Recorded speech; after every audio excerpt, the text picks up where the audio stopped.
All right, ladies and gentlemen, you are welcome to another great episode on your favorite political talk show, The Truth, with Ben Jokes. About 7 days from now, Tinubu will be exactly 2 years in office, and he hasn't just worsened the problems he met on ground, he has effectively introduced new problems. And I must confess, I genuinely fear for this country because the effects of the problems that Tinubu is creating are hard to completely avoid if you live in Nigeria. For instance, if you are able to get your career right and you become successful and well-to-do, you would have escaped the economic hardship created by this administration, but you immediately become a target for those who are worse hit by the economy. If Tinubu and the APC are not kicked out, a time will come when hungry people, will begin breaking into the houses of the people they consider rich in broad daylight. You will be sitting in your house 10:30 a.m. on Saturday morning, and people will storm your house, breaking everywhere looking for food. And at that point, the nation will be beyond redemption. And that is why I keep saying that the time to get the APC out is now. Now, let us look at the top stories. Alex OTTI just shocked Abia State, Nigeria, and the rest of the world with one of the most extraordinary feats of his administration so far. And the entire country, as a matter of fact, the world is curious to see the progression of this new introduction. And concurrently, a video began circulating from an ECOWAS meeting, and Africans came down with curses on Yakubu Gowon. Yakubu Gowon's utterance in this video proves that the man is an enemy of African progress, and they said this man will take his sins to the grave. Before I show you details of these top stories and how Nigerians reacted, let me quickly show you this video. The Southeast particularly, we are terribly ashamed of the so-called leaders that we have that came from the southeastern Nigeria. Talking about the former governor of Ebonyi, the Minister of Works, and the careless statement. This is not the first one that he's making. He's been known with making all sorts of this kind of careless statements. And they couldn't end it without mentioning the main figure here that Nigerians are yearning for, which is Peter Obi. He couldn't finish whatever garbage he wants to give out there without mentioning his name. Southeast is terribly battered, and they claim that the Tinubu government has, remembered the southeastern Nigeria is a lie from the pit of hell. If Tinubu meant well, first thing, southeastern Nigeria used to be known as the most peaceful zone in Nigeria. But since the APC came, southeastern Nigeria has become a shadow of itself. And we thought that, oh, okay, that was Buhari who had whatever scores he had to settle with the Southeast. So never regarded the Southeastern Nigeria. But we thought Tinubu would have a different approach. One is insecurity. Everyone from the Southeast has called for the release of Mazi Nnamdi Kanu, for instance. And we wonder, what is keeping him there? Couldn't you adopt a political approach to that very issue that we're faced with? The southeastern Nigeria every Monday is on shutdown. The economy of the southeastern Nigeria is being crumbled, really. And yet somebody will sit somewhere and be telling us that southeastern governors are endorsing an abysmal failure. One of the statements that I love so much that the former president of Nigeria, Chief Olusegun Obasanjo, made is that never reward failure. The southeasterners will never reward failure, because indeed, we haven't enjoyed anything whatsoever from this government. Its patronage of those leeches around him is okay, he can patronize them. But about us as a people, there is nothing like considering APC or the Tinubu government when it comes to the Southeast. Because for us, we identify with quality. It has nothing to do with tribe or religion. Once the character involved in leadership has the quality required or qualities required, we will identify with that very particular leader. In this case, Tinubu would experience, if possibly, worse than what he experienced in 2011. And you talked about, if you permit me, talked about the the various endorsements that he's getting, as far as I'm concerned, it's more like a panicky mode they have activated. Due to the abysmal failure of the government, they have decided to adopt, if you remember, during the 2023 campaign, what Tinubu told his supporters: grab it, run with it, and that's what they are adopting. That is this stampede approach that they have adopted. It's sad that governance is suffering in the name of politics. And INEC, who ought to be the umpire, are they blind around the town to see these billboards of the so-called 2027 aspiration? Is this not a crime? Is this not against the Electoral Act? Yet everyone is quiet. It's unfortunate, really. Very, very unfortunate. But for the Southeast, count us out. Dave Umahi and his cohorts don't speak for us. I can tell you that much. Right. You heard that. What a brilliant take there. So much said in few minutes. Umahi, as he stands now, is known to all to be a mentally unstable man. And it is such a shame. The same governor that Tinubu was for 8 years in Lagos is what Umahi was in Ebonyi. So why he has decided to be his slave is what I can't fathom. Same goes for Ojus Okalu. Yes, this is politics. Umahi can go ahead and endorse Tinubu. He can even say that the people of the Southeast are endorsing Tinubu because nobody in particular bears the name Southeast. The people will come out and reject his endorsement, but he is free to use the name. But what he shouldn't have said at all is to mention Peter Obi and say that Peter Obi must come and endorse Tinubu. He must come and join them in their summit to endorse Tinubu.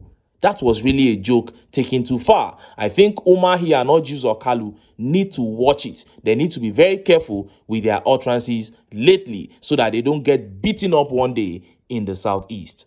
Now, let us look at the top stories. First is that video from an ECOWAS meeting where the utterances of Yakubu Gowon against Burkina Faso, Mali, and Niger's progress have drawn criticism from the whole of Africa. And next is that announcement from Alex Otti that shocked the people of Abia, shocked Nigerians, and indeed the entire world. Let's start by taking that video from Yakubu Gowon saying they hope to return Burkina Faso, Mali, and Niger to democracy very soon, at a time that the whole world is praising these countries for doing extraordinarily well under the military regime. And then he began praising ECOWAS, an organization that the whole of Africa is condemning.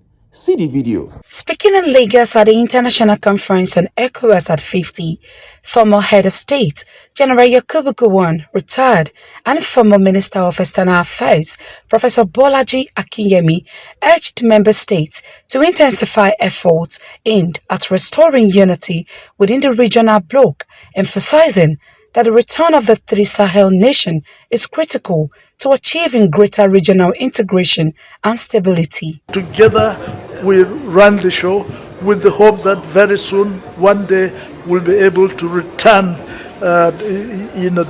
democracy back to the political leadership. ECOWAS has really been doing very well, and all the leadership since from its inception have been doing exceptionally well. They've even delved into question of security and had given ECOWAS certain countries opportunity to be able to to become their own country again, so that they can make their contribution to the development of the region. Wow. They say old age is a great privilege. And one of the biggest privileges of old age is that it gives you time to reflect on your mistakes of the past so that you can repent and meet your creator as a repentant soul. But this video we just watched shows that even when some men are given the privilege of old age to amend their ways, some people will eventually take evil to their grave. This man, Yakubu Gowon, is one of them. Yakubu Gowon is sitting there praising ECOWAS, that all the ECOWAS leaders have been doing well. When Buhari was chairman of ECOWAS for many years, Tinubu has now taken over as chairman of ECOWAS. These people plunged their nation to become the poverty capital of the world, a nation that was thriving. We are not talking about far nations that Yakubu Gowon does not know about. Your own nation.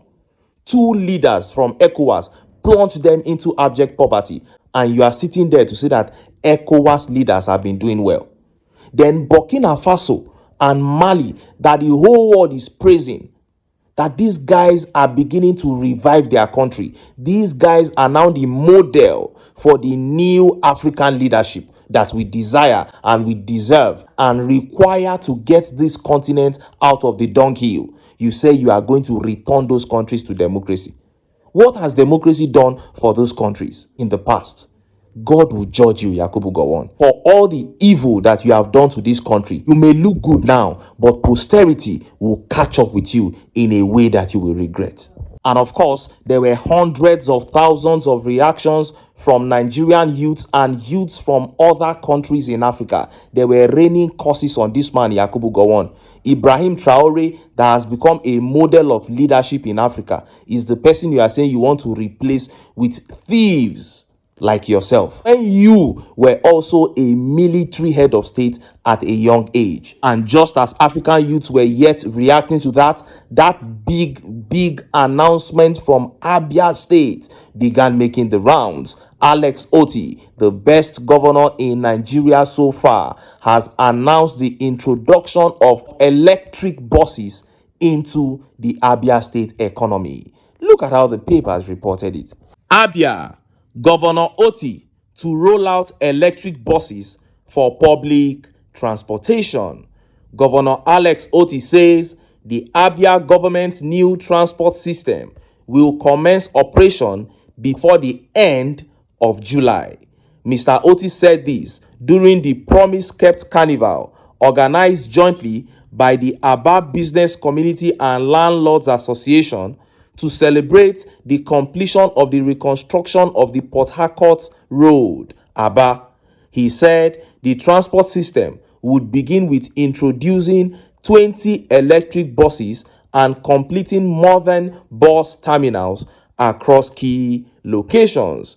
The Abia governor also mentioned that the construction of new transport terminals was progressing rapidly. You heard that? And as soon as this update dropped, everybody began attacking Lagos State Governor Sanwo-Olu because he was the first to talk about this idea of electric buses. He even brought about 4 or 5 of them. And after taking pictures and, spreading propaganda, he abandoned the buses. Now, OTTI, with an allocation and IGR far lower than his own, is going to show him how it is done. This is what we call leadership. No stealing. No failed promises, no propaganda, no blaming past administration, no campaigning for 2027 2 years into your tenure. And look at how Nigerians reacted. Let's take some of the tweet reactions. This tweet here by Emmanuel Ayodele Ariyo immediately began attacking Governor of Lagos, Jide Sanwo-Olu. He said, Sanwo-Olu, see your mate, sir. We have just a few electric buses in Lagos State that were used for photo ops. Of course, after that, end of discussion. Sir, how far about the electric buses you promised? I am asking as per a concerned citizen, sir. God bless you abundantly. You cannot compare propaganda leadership to real quality leadership. What they did with all those electric buses in Lagos was just to sign some monies out of the government coffers. They have been abandoned. You can't expect anything from them. And this tweet here says, Alex OTTI, how is it not possible to vote for Alex to come and govern my most mismanaged state? We are all Nigerians. After all, this man is saying, can he vote Alex OTTI to come and manage his own state? He's not from Abia State. And this tweet here says, it simply means that the CNG buses hope agenda of Grandpa Tinubu is a failure. Of course, it's a failure. It was all lies. And Leo here says, this man is always on good news.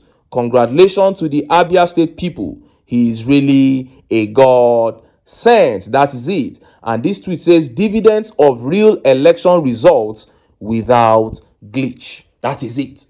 When you are able to have the people elect their own leaders, these are the kind of results you will get. But when a man uses his ill-gotten wealth to force his way to power, it will be very difficult to get that man to perform, because he will keep telling himself that he was the one that brought himself to power. So he does not have any responsibility, any obligation to anybody. That is why they said a free and fair election is the foundation of democracy. The people must be able to elect their leaders.